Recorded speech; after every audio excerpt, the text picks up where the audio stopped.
everyone. Welcome back to Sit Fearlessly. Whoop, whoop. We got to bring the energy, you know? We have because it. So we are back with another incredible interview. As always, just highlighting folks that are doing amazing things like in the community, in our city, in our country, and even abroad. So we're very excited to sit with this amazing person that we're about to introduce. And again, we just want to say happy Mother's Day to all of the mommies out there. You guys will be catching this next week, so I hope you all have a great weekend or have had a great Mother's Day weekend. All right, so without further ado, I want to introduce Ledi Vokshi.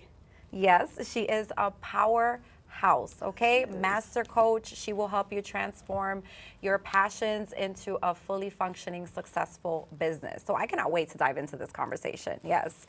So how are you? Good. Happy to be here. I'm so excited. Yes, I really appreciate you coming in. I know we've been talking back and forth, so I'm so excited. I'm like, Long overdue. Yes. Welcome to the Bronx. Yes, I told them. It was a long way from Queens here, but we made it. Yes, I love it. And you have your beautiful family here visiting from Greece. So shout out to them. Yes. It's the first time they see me in front of cameras. Oh, I love it. I love it. What a nice treat. So tell us about your story of resilience, your story of hope. Tell us, give us a little bit of background. Okay, so Ledi Vokshi, Marcelino, married. Yes, I love it. Growing up, I was born in Albania and raised in New York, and we're in the Bronx, a majority. There's a lot of Albanians here, and probably just watching this. The Albanians didn't have easy stories growing up. We're kind of like the children of like war or political asylum. So my story is of political asylum, of trying to escape Albania coming towards freedom. So, survival of the fittest to make it here. And we finally did, and we were granted political asylum. So before I was born, to me it was like the baby after, like the happiness after everything the family went through, and then to be able to make it here. It was somehow embedded and programmed in our mind to be resilient, to be strong, and to always chase freedom and never settle for less than what you are worth. And I think that really, now that I am all growing, it does do something to us mindset-wise, but we become older in life, we're like, wait a minute. Yeah. Things need to change, things need to shift. So when it came to work, I built a personal brand, became a very known singer in Albania, and then transitioned from music to reality TV, did Big Brother, Shpia Kosova's, very famous shows out there, always did work, charity work in the community here in the Bronx, in Albania, back home. Went in business, and I could pivot in business. And it wasn't until, I would say, I opened up an IT company with my husband, and seeing he's born Dominican but raised in Amsterdam. Okay. Nice. And two different religions, Yes. two different cultures, two different everything, two different worlds. The way we were raised, and now we have a business together, but we're also having a family together. We have 2 kids together, and it's like, how are these worlds so different? Like, how is his perception of reality, and how's my perception of reality, and what do we bring into our business, but also into our home and introduce into our kids? It kind of shifts I think the title mom shifts your inner reality. Yeah. Because for all my life, I was living my external reality, this image that I had made of Ledi Vokshi, the brand, the name, and the things that I had to do to freedom and resilience and superpower, And now, like, wait a minute, it's no longer about doing, it's about being and feeling, and how do I be the bridge between the old school world and the new school world, and what do I bring? And as I'm doing that, how do I transition this to other mom, or how do I take this message and bring it to the other moms and tell them it's okay on the other side of the jungle. Right. It's okay once you survive certain things in life. And, in which we started PowerUP Women. And, as I went through the journey, I started coaching and helping other women and bring them along the journey so they don't have to go through the jungle blindfolded. Someone was guiding them through every step because somebody has been there in their shoes, a few steps ahead of them. Yeah, that's so amazing that you talk about that dynamic when you already built a life for yourself, right? Like a name, a brand, right?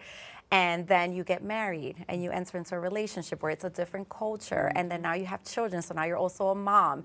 So it's amazing because sometimes we think about it from the opposite spectrum, right? So we think about it as we start off as wives and as moms, and then we're trying to develop our businesses and our identity and our brand, right? But you did the complete opposite. So you had to learn how to, like you said, not only think about doing, but then now also being. So this is who I am, but now this is also who I am.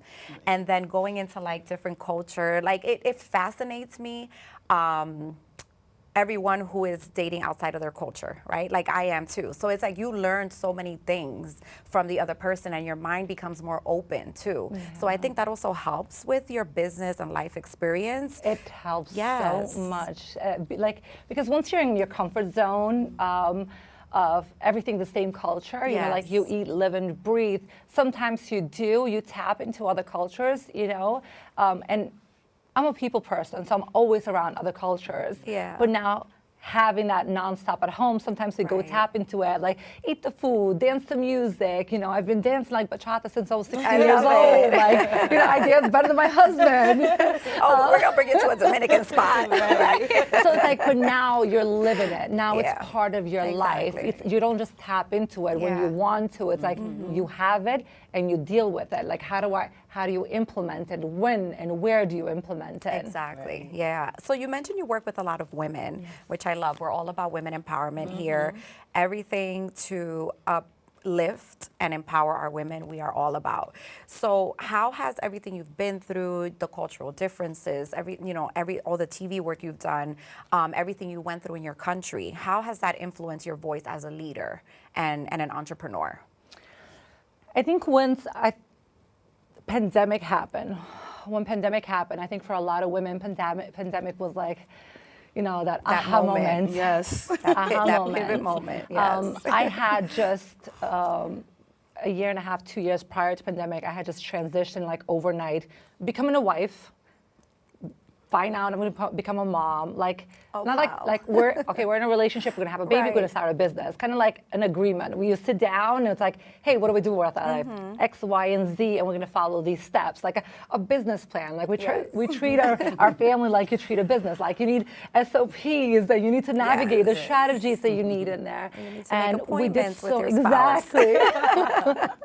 So I'm like, this is from the very unknown of what I had done in previous business or in my previous lifestyle and my identity. So I had already implemented this in my life. And once pandemic happened, I found friends, clients turning around to me like, you've worked remotely, you've built your business remotely 2 years prior to this, how did you do it? And it's like more like asking the question like, what part of it are you suffering? Is it home? Is it kids? And then I found it was very hurtful to me because I found that struggle between masculine and feminine energy. As women, I'm going to speak about myself, not in general women, because it's not all women. As me, as that woman. So the woman I was attracting was like my version a couple of years earlier. We get into this, we're brought into having this masculine energy of doing, and we never stop. Right. So we don't have a moment to stop and feel. And I had to stop and feel, be a mom. I could be very successful in business. I could be very successful in making money. It's like a money-making machine. I work hard and I make money. And it's like, wait, now I have a husband. Right. That's not a bad thing, but he's the man. And I have to step into the role of being a woman because kids also need a feminine mother, not a masculine mother. And seeing that, and always the struggle was, on the phone with friends who had businesses and didn't have businesses. It's the kids and the family, and we have careers, and we have to hold up to this name that we have built. And it wasn't what they wanted, or even if they wanted to carry both a career and a family, they could. They just needed to find integration, not a balance. Exactly. Integrate both of them together and not blame pandemic or mother-in-law or husband or whoever they were trying to blame. It was just the circumstances that were happening right now and the integration we had to find in between them. Right. That's awesome. So what was I going to ask you? So speaking of women being alpha female. The women. Yes. So that happens to a lot of us a lot, especially those of us who have been like single for a long time and just really focused on building your careers. When you enter a relationship, it is kind of hard sometimes to like switch from that mindset, right? Because you were taking care of, you were taking care of everything. You're the alpha female, you're in control, you run your family, you know, all these things. And then it's like, okay, now I have somebody that wants to take care of me and wants to give me a soft life. And it's like, can you just calm down and take the soft life and just lay down and relax, you know? So I'm glad you mentioned that, because a lot of us go through that. And it's I love what you're doing, because it's still hard, but it is as simple as just shifting your mindset on how you're looking at the situation. Don't look at it as something is being taken away from you now. No, it's like you can still be your resilient self, just integrate. So speaking of integration, how is it working with your husband? Because I've heard so many things about couples working together, and some succeed, some not so much. Well, having family visit me from Greece after like 12 years, they're like, wow, this is what a family is? Nice. Interesting. And it wasn't always like that. Yeah. It takes a lot of work. Yes, it does. Yeah. It takes a lot of trying to figure out things. He was brought up differently, and he wasn't that close with his family, and I am too close with my family. Yeah. So I think everything that, like sitting down and having to figure out, like, okay, what are your superpowers and what are my superpowers? You know, his superpowers, he was soldier, now, you know, IT architect and AI architect, so he's a back-end man, you know, the back of the business.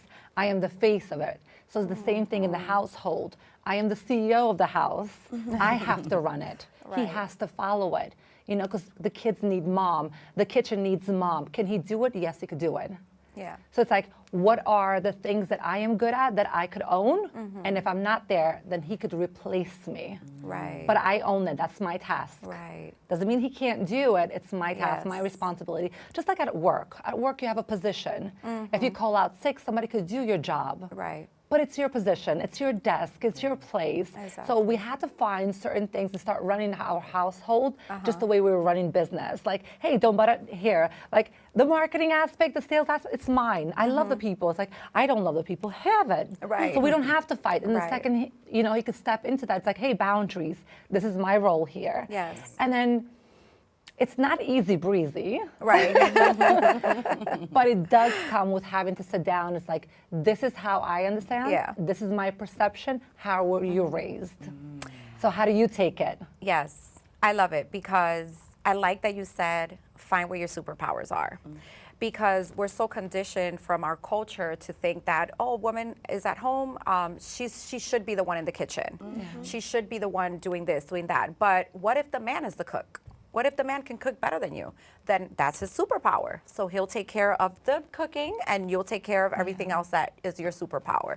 So I like that you said it in that way, where it wasn't more of a like gender role based type of what you're doing, you know, at home and things like that. So I love it. You guys have found the secret sauce. Right. So take notes, everyone. So you started in entertainment. You built a strong personal brand. What did performing teach you about confidence and connection that still shows up in your work today? Because confidence is key. And that's what I tell a lot of my clients that I work with. How do you develop that confidence? How do you utilize it? It's not something that it's not something that you pay for it. Right. You got to show up, do the work, and fail. The faster you fail, the faster you build. Yeah.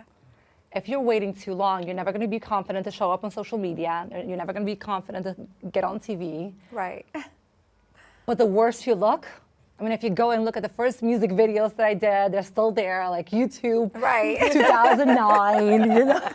I know. Sometimes it's cringe, but other times it's like, wow, I've come very far. Yes, then you have to look at how far did I come. Yeah. And then also, I'm also the person who practices nonstop what I preach. If I say it, if I know I'm in the season of doing a lot of TV, then I will go on social media and start going live nonstop, 30 days, 60 days prior to that event, because practice, you forget. Yes. You know, it's like riding a bike. The more you ride a bike, the better you get at it. Yeah. But if you stop riding a bike, then you need a little time to get it in the groove. So confidence is not going to come unless you're failing. The faster you fail, the faster you start building it. Yeah, absolutely. I love that. Practice every single day. And it's like you said, the failing definitely is what helps you get better and what helps you win. Absolutely. Because I remember when I used to do things back then, I like, oh my God, what was I thinking? Like I had this platform now, I'm gonna say for about 10 years, but it started before podcast was a thing. So I was doing radio. And because it wasn't so much visual, I was able to bring like some liquid courage with me and, take a quick sip before, listen. But all of it has been a learning curve, all of it. So I sit down, I analyze it. What can I do better? Should I, don't say too much, don't say but too much. So I love that. Practice definitely helps you gain more confidence, 100%. So tell us more about PowerUP Women. What inspired you to create the space specifically for women, and what kind of transformations have you witnessed in the women that you have coached so far? I love this. Yes, and I love PowerUP. PowerUP, I love that. PowerUP. Yes. Well, it originally started as mompreneur movement. Okay. And then we're like, okay, it's going to be a mompreneur movement specifically targeting moms and just taking them through the transition of where they are and where they want to go to. And very quickly we had to go into PowerUP Women because I had friends who were like, I can't enter it. I have a dog. I'm a mom. Right. Like, why are you doing it? I don't have a kid yet, but I don't want to not be part of it. I'm like, why am I putting myself like niching down? Why am I putting myself in like a bottle that I can't expand when people need help and I'm not offering this help? So it originally started as taking your knowledge, passion, or skills and turn it into a profitable online business. Yeah. I wanted to show them how whatever they have, they could still be home as a mom, as a woman, enjoy life, do whatever they want, and still be able to make that impact with the things that they know. Yes. And then little by little, we started dividing in 3 stages because we started seeing these women were in one of the 3 stages.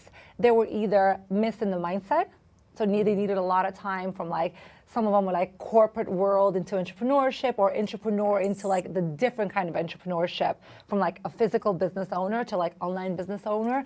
The mindset part took a longer time. So to be a brand, to be a profitable business, you needed the 3 stages, which was my perfect method after so many clients of, testing the transformation. It was in order for you to have the freedom, it's not even the business, it's you build your brand, you reprogram your mindset, you build your brand, you start marketing yourself, and now you could have anything profitable. A business, contracts, anything that you want, then money is the tool that's going to give you the freedom. Right. And you can buy your time back as well. I love it. Yes. I love it. We're going to sit down and have a strategy session. Yes. Yes. I want to invite you to speak to some of my clients because I think you have definitely gems to share and a lot of knowledge. Yes. Because we can all, that's actually one of the best advice that one of my mentors has given me is utilize all of your talents. Yeah. She's like, you see everything that you're doing, Sue, you can monetize off of that. Utilize all of your skills and all of your talents that you have. So I love that. Yeah. So definitely we'll talk more about that, yes. So what does legacy mean to you now? And how has that changed over time?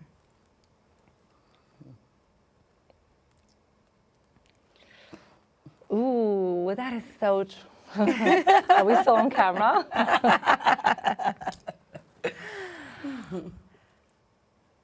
To me, legacy, oh boy.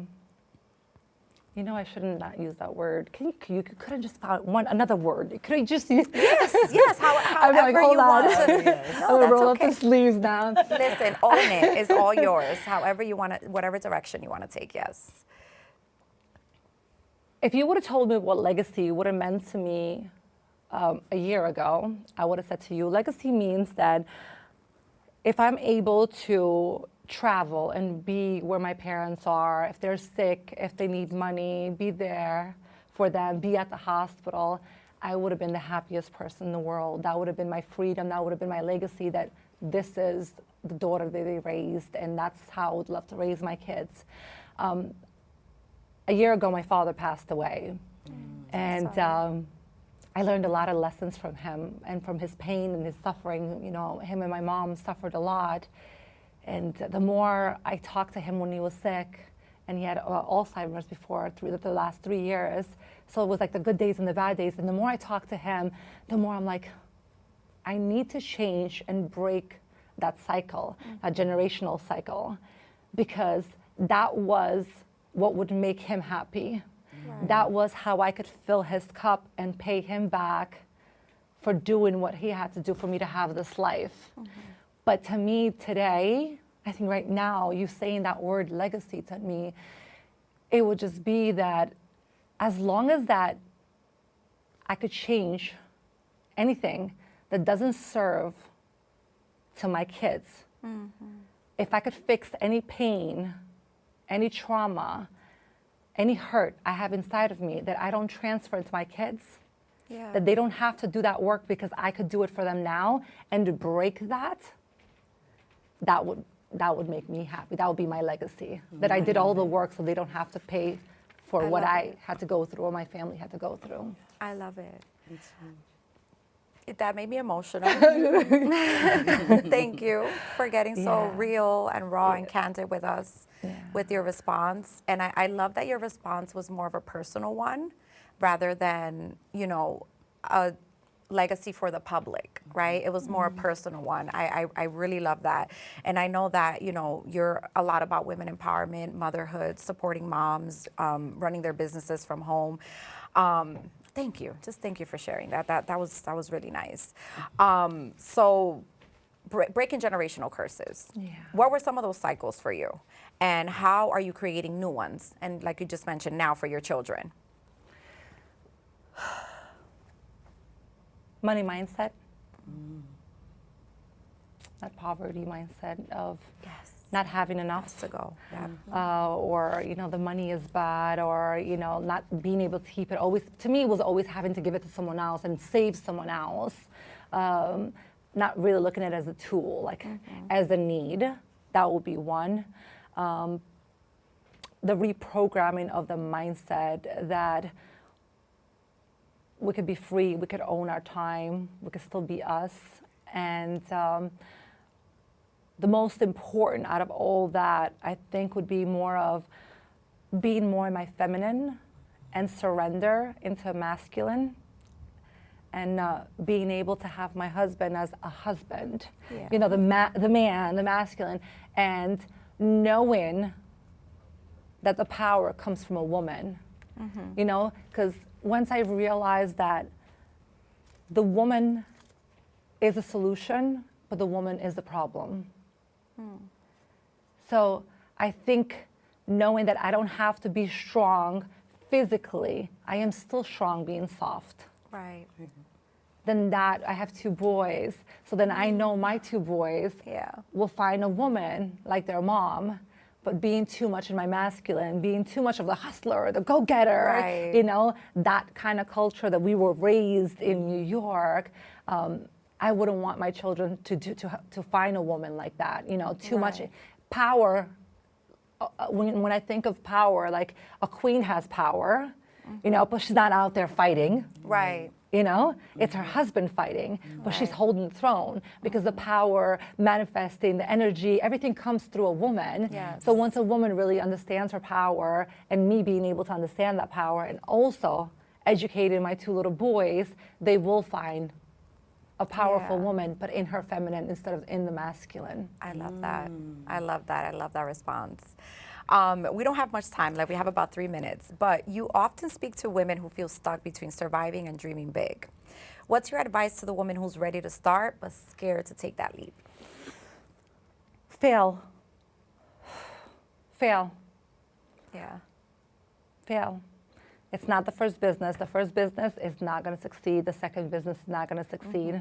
Don't be fooled by social media. Don't be fooled about people telling you how successful it is and how fast it is and how easy it is. We have to bring back the fact that in order for you to have the success that you have to do the work. Yes. You have to. There is no shortcuts.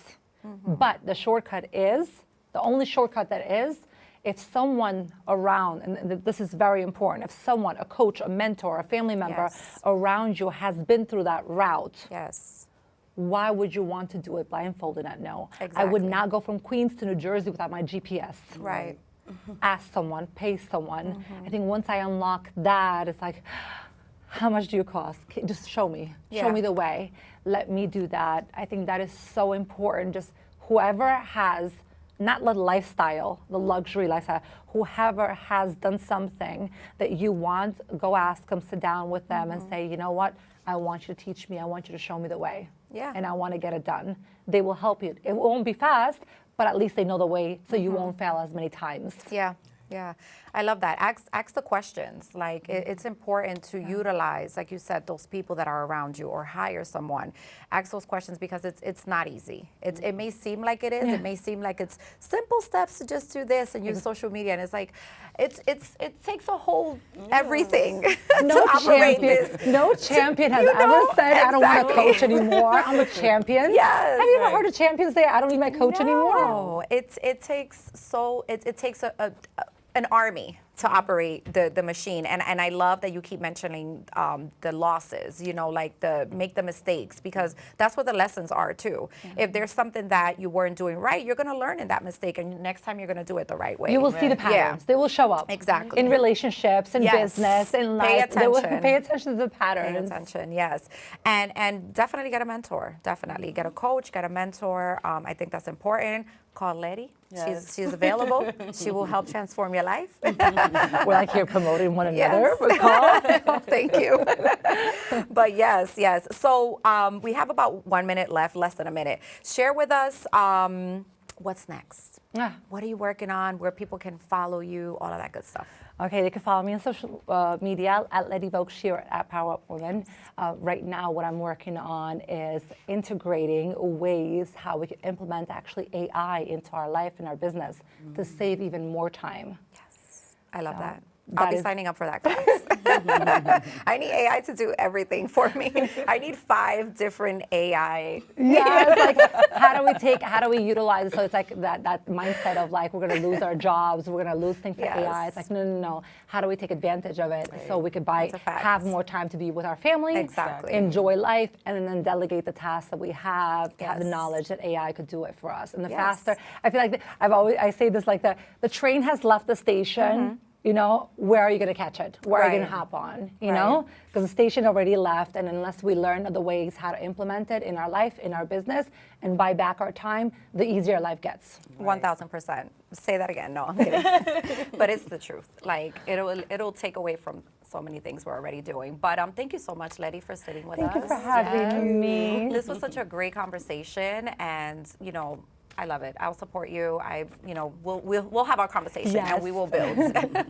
So everyone, thank you so much for watching Sit Fearlessly. I am Sue Fearless. And I'm Gigi. And this is Sit Fearlessly. Thank you for watching, guys. Bye. Like, subscribe, follow, share, all that good stuff. YouTube, all of that. Thank you.